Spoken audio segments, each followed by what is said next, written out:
intervistino. Sì.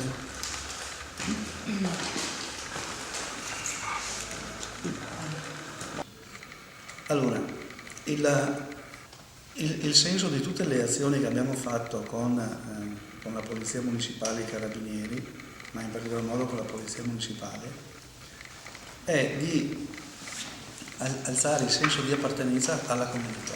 Più forte è la comunità, più forte è il singolo soggetto che appartiene alla comunità. Questo è l'obiettivo che ci siamo posti e che stiamo raggiungendo. E con questo documento che adesso andiamo a illustrarvi, credo che abbiamo fatto il salto di qualità. Cioè, se questa comunità, noi ci rendiamo conto di aver fatto il massimo per quanto riguarda un'amministrazione.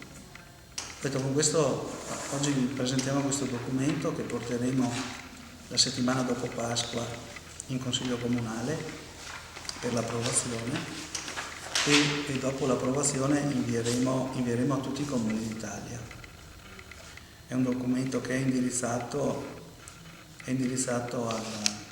al governo, a diversi ministri, dal Presidente del Consiglio al Ministro della Giustizia, al Ministro dell'Interno. Letta veloce di 4 punti, poi la dottoressa Tramet leggerà il contenuto, così sono diversi passaggi interessanti.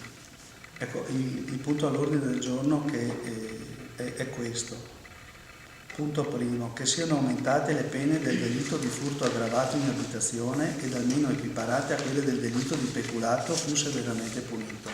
Quindi stiamo chiedendo al governo di portare le pene a minimo 4 anni a un massimo di 10 anni e 6 mesi per il furto in abitazione.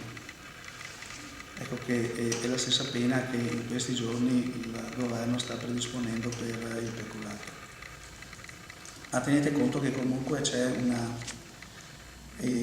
da parte del governo c'è già un'iniziativa di aumento delle pene su proposta del ministro Andrea Orlando della Giustizia.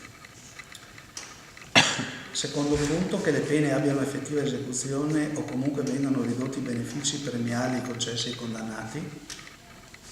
Terzo punto, che sia introdotto l'istituto dei lavori socialmente utili anche per il delitto di furto in abitazione. Quarto e non ultimo, e direi attualmente più importante sul quale intendiamo accendere l'attenzione, ecco, che vengano adeguatamente tutelate le forze dell'ordine e messe nelle condizioni di operare per garantire la legalità e la sicurezza dei cittadini. Di questo documento ovviamente sono a livello nazionale perché andranno a interessare tutti i comuni ed è un appello al governo.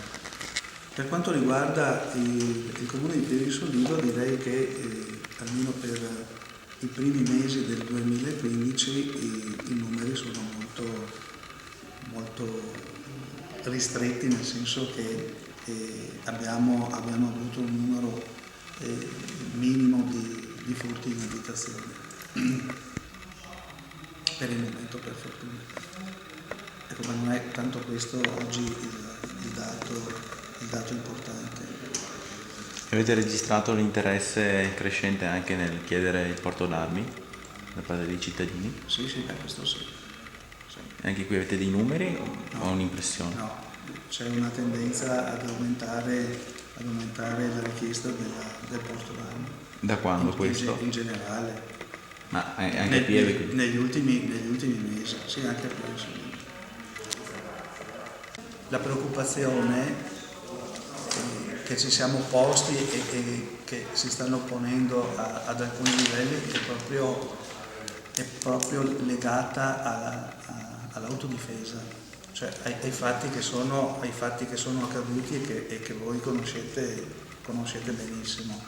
E non solo, ma ad amministratori e a sindaci che magari portati dal momento e così invitano i cittadini a farsi giustizia. Ecco, questa è una fortissima preoccupazione che abbiamo e che ci ha spinti ad accelerare i tempi nel preparare questo documento, questa richiesta. Del resto è una preoccupazione che c'è già nel governo, il ministro ha già così fatto questa proposta di alzare le pene, ecco, per il furto in abitazione.